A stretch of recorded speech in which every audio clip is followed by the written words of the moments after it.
प्यारे की जय। सखी आत्मरोग बुरो लाग्यो, सखी रे आत्मरोग बुरो लाग्यो, सखी आत्मरोग बुरो लाग्यो।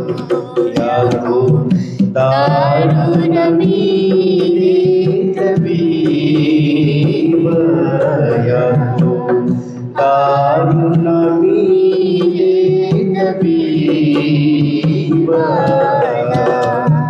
आत्मरोग बुरो लाग्यो, सखी रे आत्मरोग बुरो लाग्यो। चौदे भवन में ना पाइए, चौदे भवन में ना पाइए, सो हुआ हाथ हबीब, आत्मरोग बुरो लाग्यो, सखी आत्मरोग बुरो लाग्यो। आत्मरोग कासो कहिए, जिन पीठ दे पर आत्मा, आत्मरोग कासो कहिए, जिन पीठ दे पर आत्मा, ए रुग क्यों है ना मिले, ए रुग क्यों है ना मिले, जो लो न देखे नाम ब्रह्म, आत्मरोग बुरो लाग्यो, सखी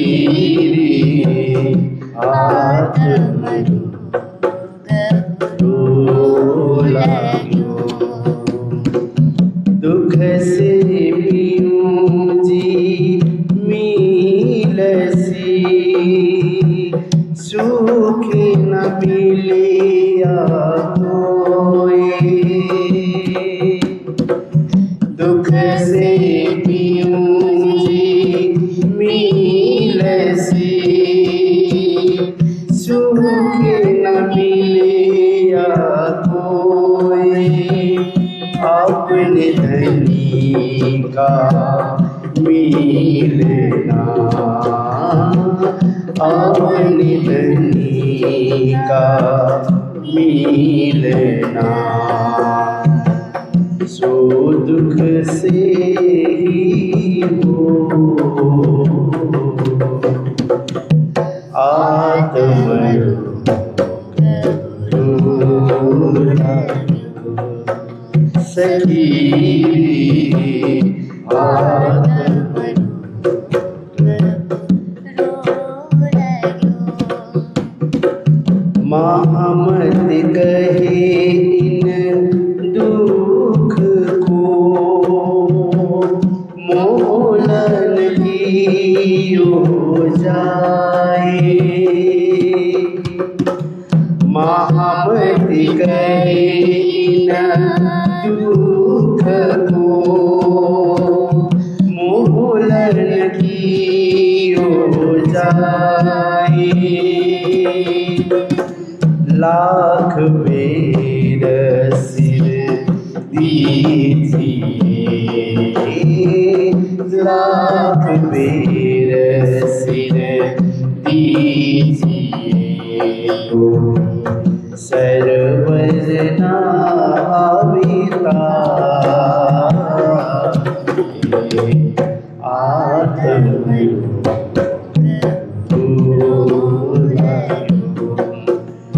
सखीरी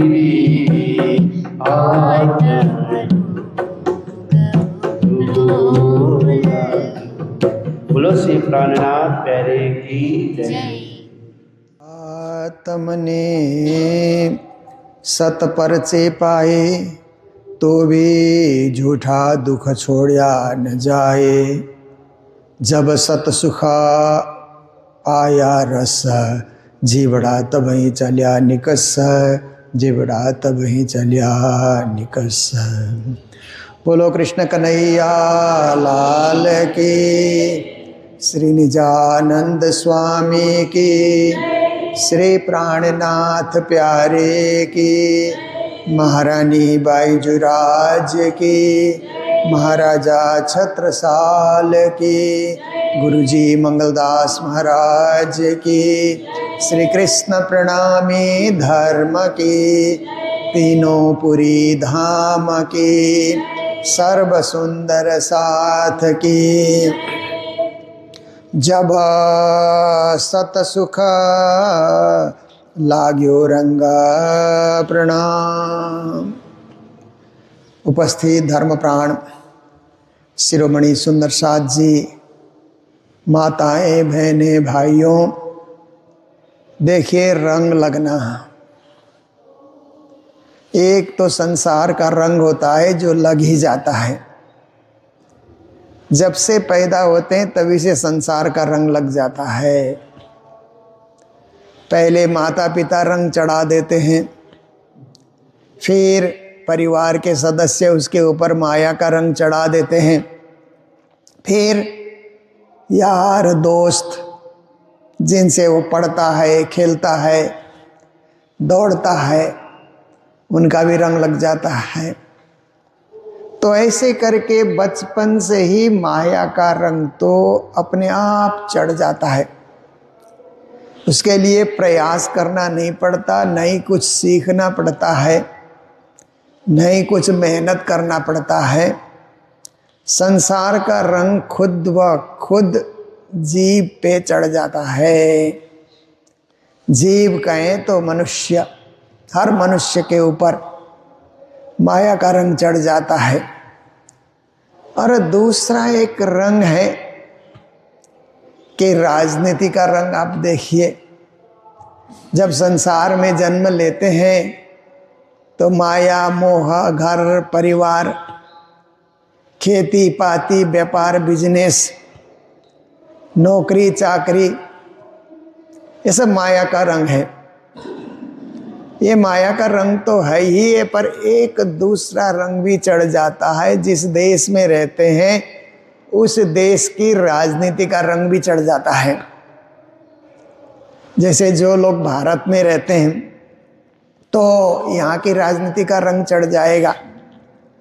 भारत में ऐसे देखो तो 500 राजनीतिक दल, रजिस्टर्ड पार्टियां हैं भारत में, परंतु मुख्य रूप से मुख्य उद्देश्य उनका देखा जाए तो 3 ही पार्टी है भारत में।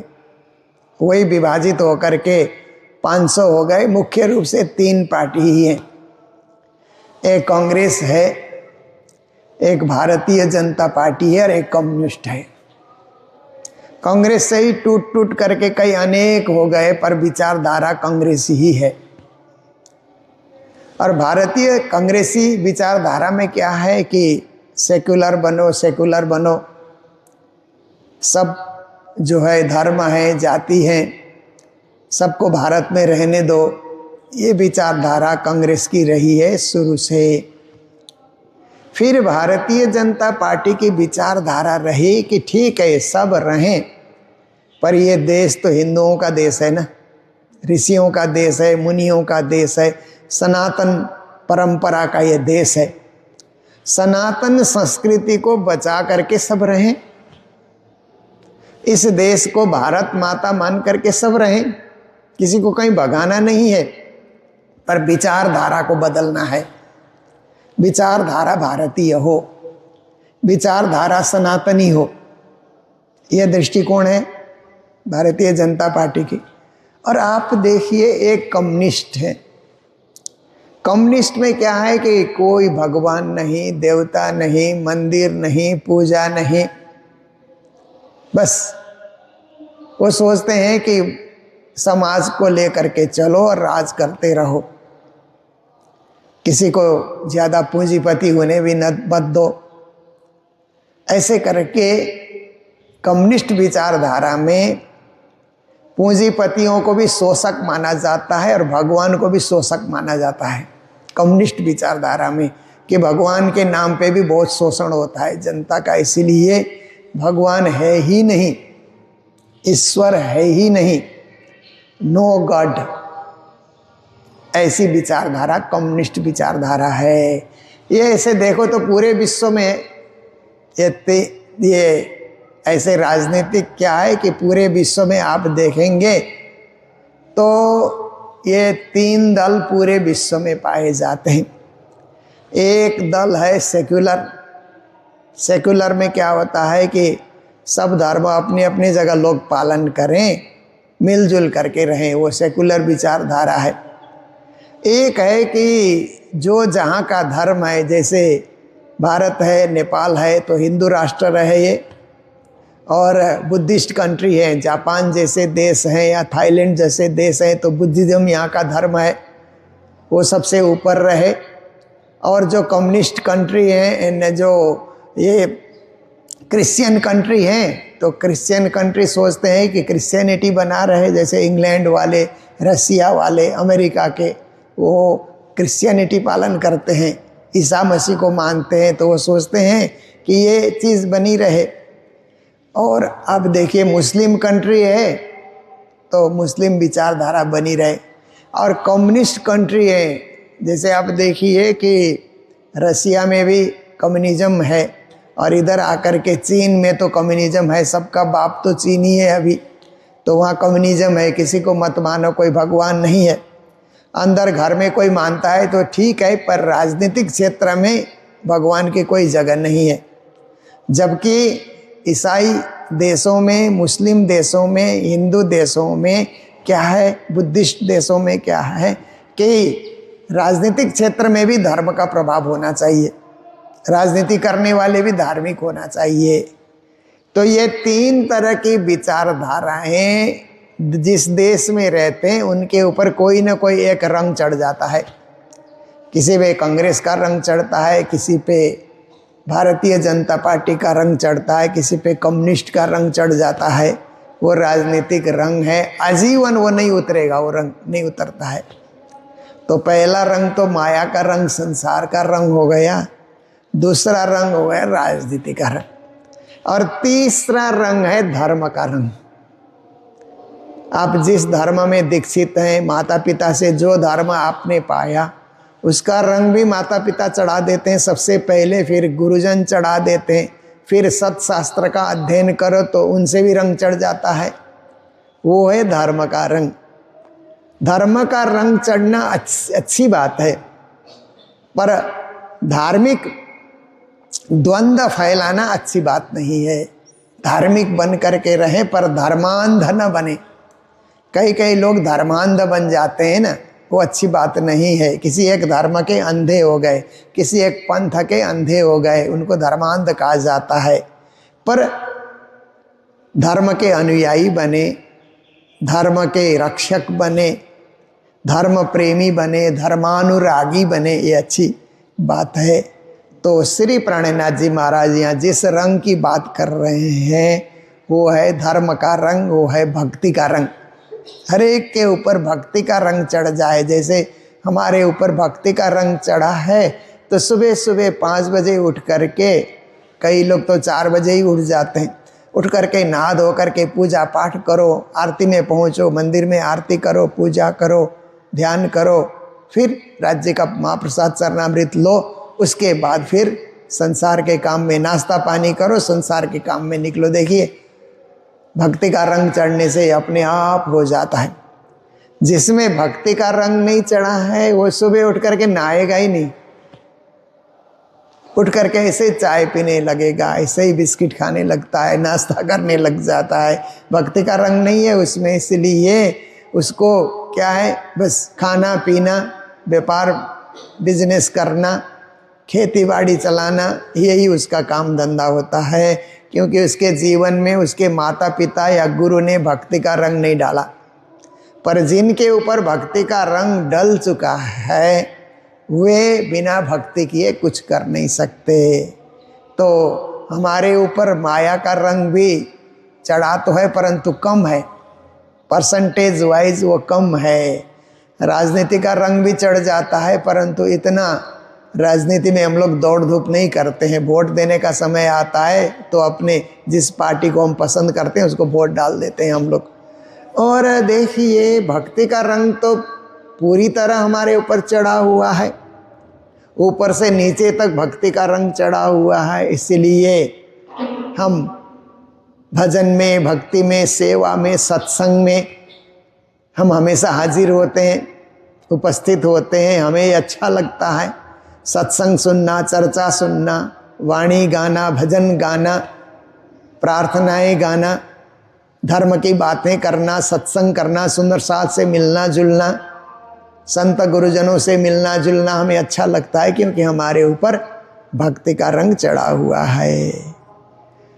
जब सत सुख लाग्यो रंग, श्री जी कहते हैं जब परम धाम के सत्य सुख का रंग चढ़ जाता है, क्योंकि परम धाम में तो सत्य ही सत्य है, परम धाम में सुख ही सुख है, शांति शांति, आनंद ही आनंद है। उसका बार बार स्मरण करने से, बार बार चिंतन करने से उसका रंग हमारे जीवन में चढ़ जाता है, हमारे आत्मा में वो रंग उतर आता है। तब क्यों रहे झूठे को संग, ऐसी स्थिति आती है तो माया का संग, झूठ का संग, मोह का संग, दुनिया के झमेले का संग वो करना नहीं चाहेगा। फिर देखता है कि मैं भक्ति करने वाला हूँ, इतना लोभ लालच किस लिए, इतना बटोरना किस लिए। राज्य की भक्ति छूट जाएगी, बहुत कुछ बटोर लेंगे तो भक्ति छूट जाएगी, भक्ति से वंचित हो जाएंगे। इसलिए झूठा रंग कोई चढ़ाना भी चाहेगा तो आपके ऊपर नहीं चढ़ेगा, क्योंकि आप में परम धाम की भक्ति का रंग चढ़ चुका है। इतना ये रंग भी इतना गाढ़ा चढ़ चुका है कि अन्य बहुदेववाद की भक्ति की बात कोई करे तो भी वो रंग नहीं चढ़ता है, क्योंकि हमारे जीवन में श्री राज्य का रंग, श्री कृष्ण का रंग हमारे जीवन में चढ़ चुका है। श्याम रंग को जान लो सब रंगों सिर मोर, जो इन रंग में रंगा गया चढ़े रंग नहीं और। कहते हैं ना, संतों ने कहा, ज्ञानियों ने कहा, श्याम रंग, कृष्ण रंग हमारे जीवन में चढ़ चुका है, जो सब रंगों में सिरमोर रंग है। और जो कृष्ण रंग में रंग गया उसमें दूसरा रंग चढ़ता ही नहीं है। राधे राधे कृष्णा कृष्णा, धनी धनी, पिया पिया, तू ही तू है, यही शब्द का उच्चारण होते रहता है।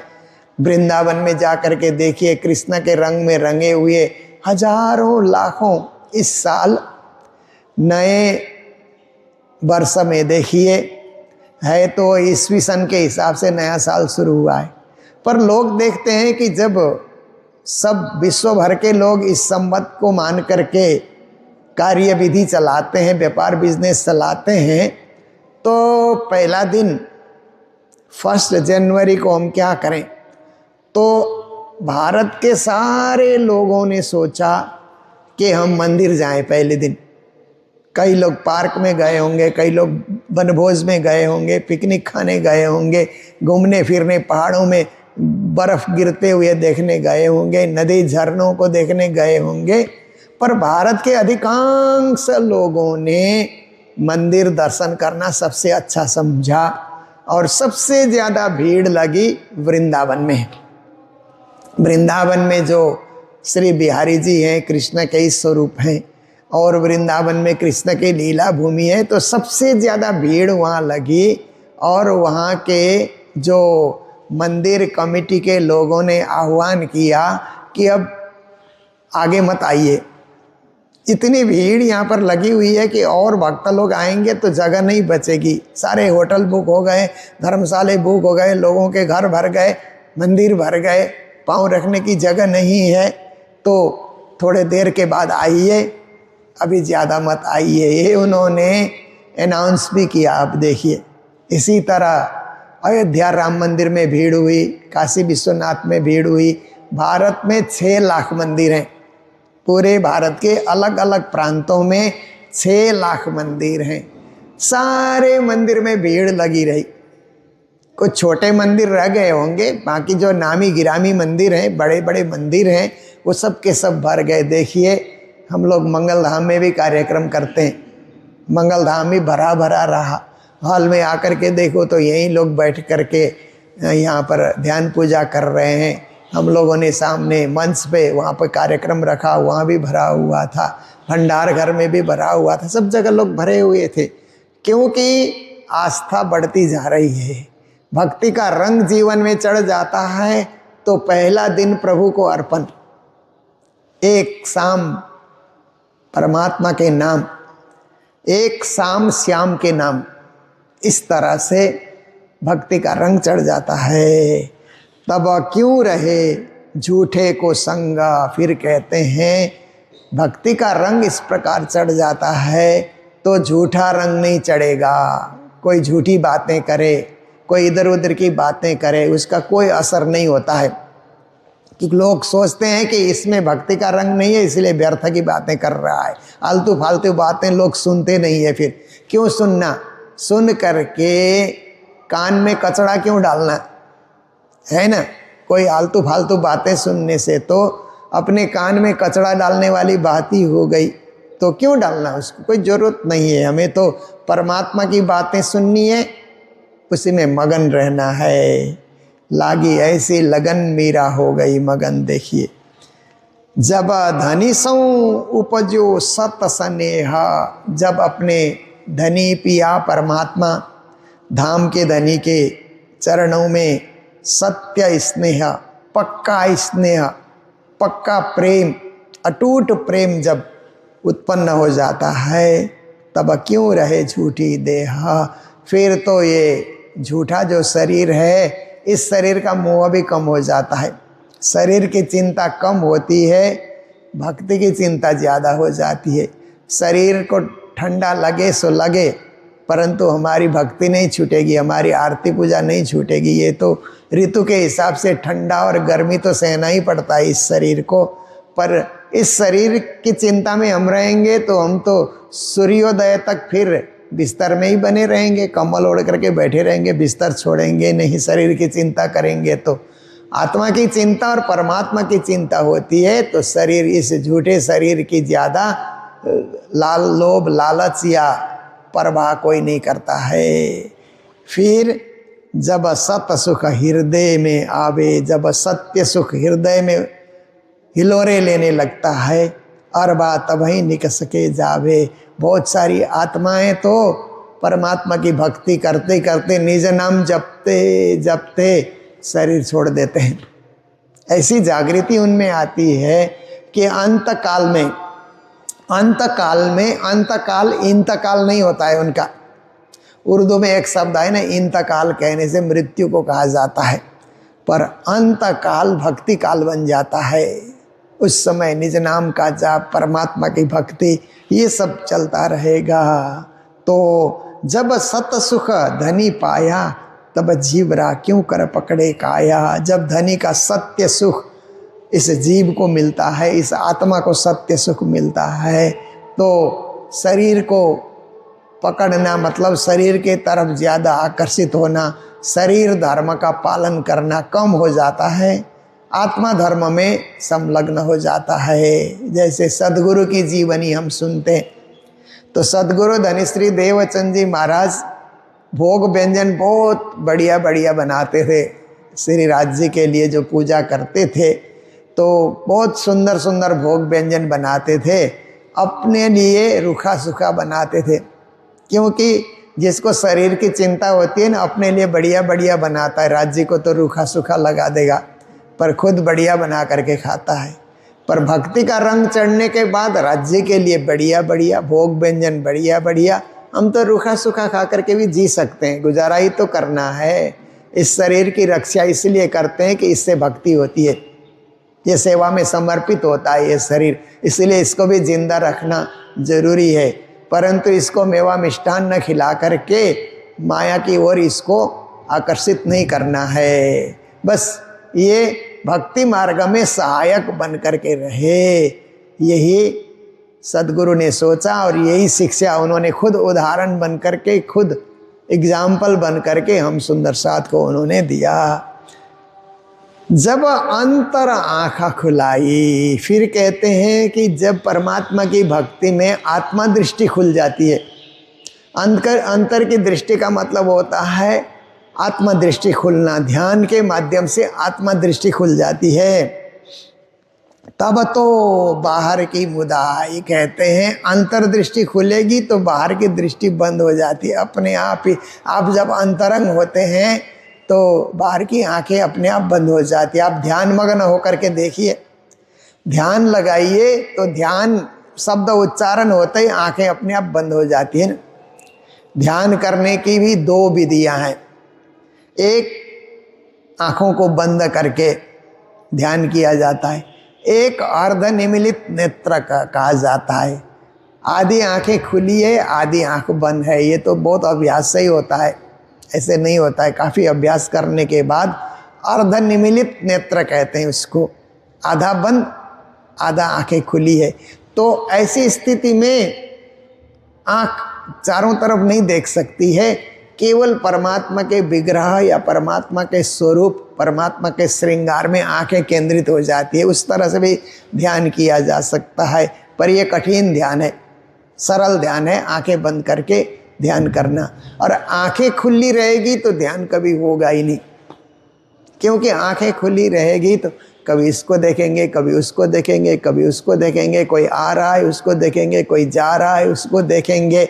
आंखें खुली है ना, इसलिए आंखें तो चारों तरफ देखती है।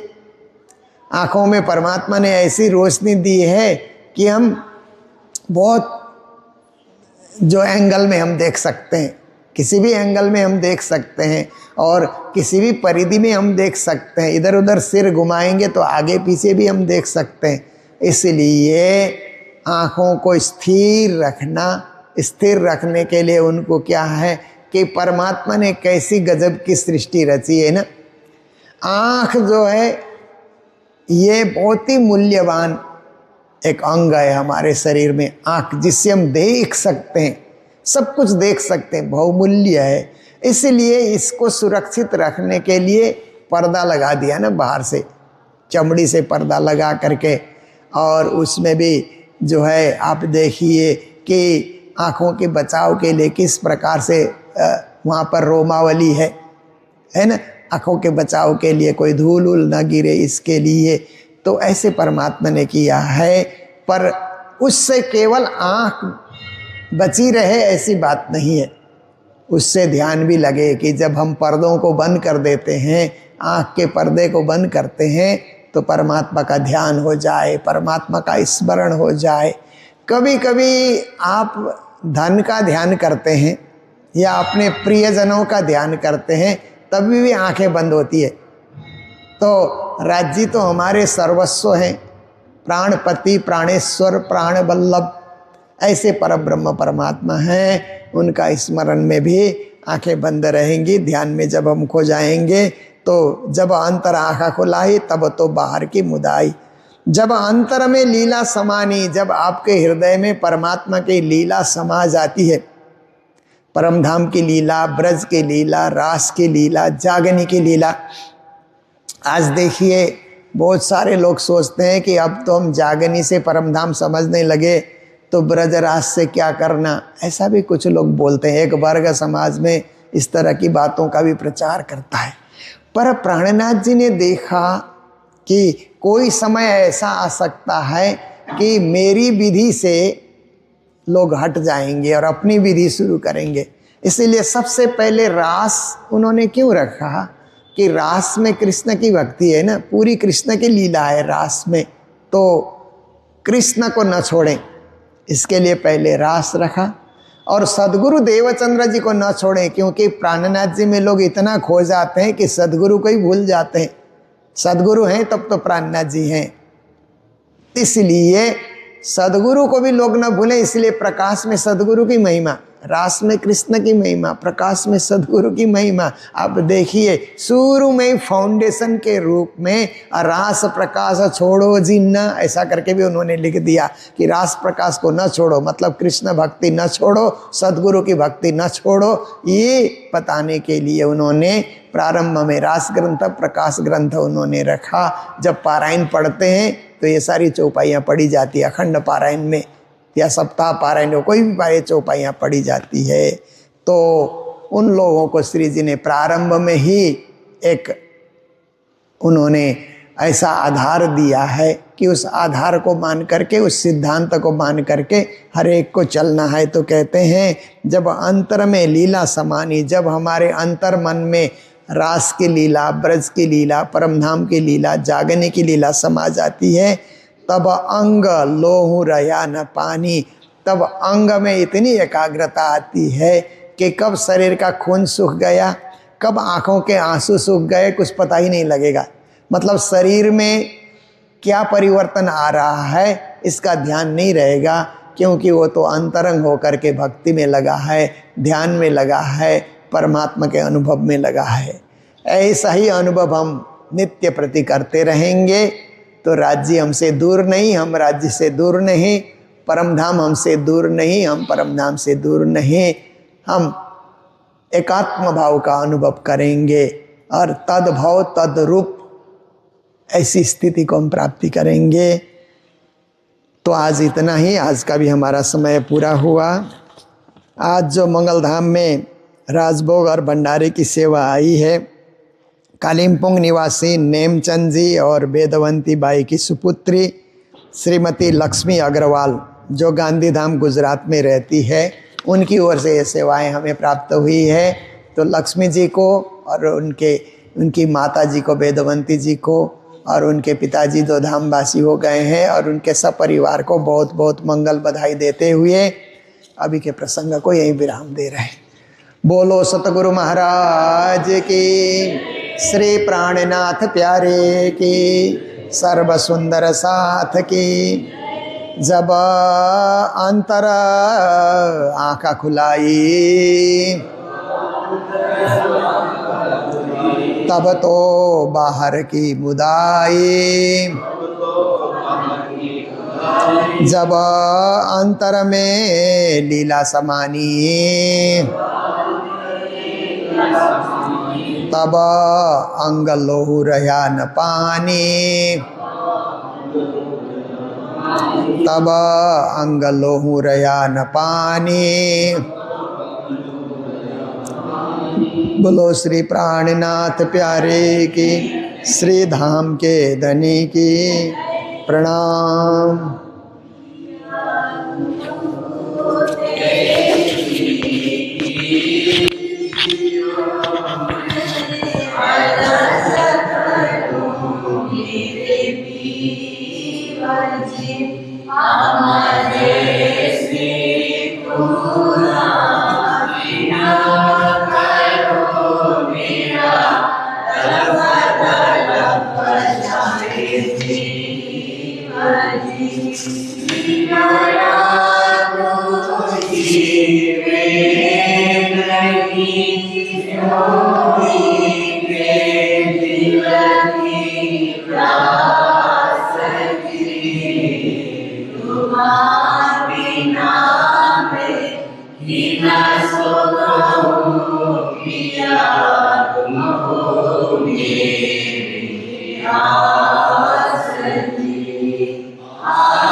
मैं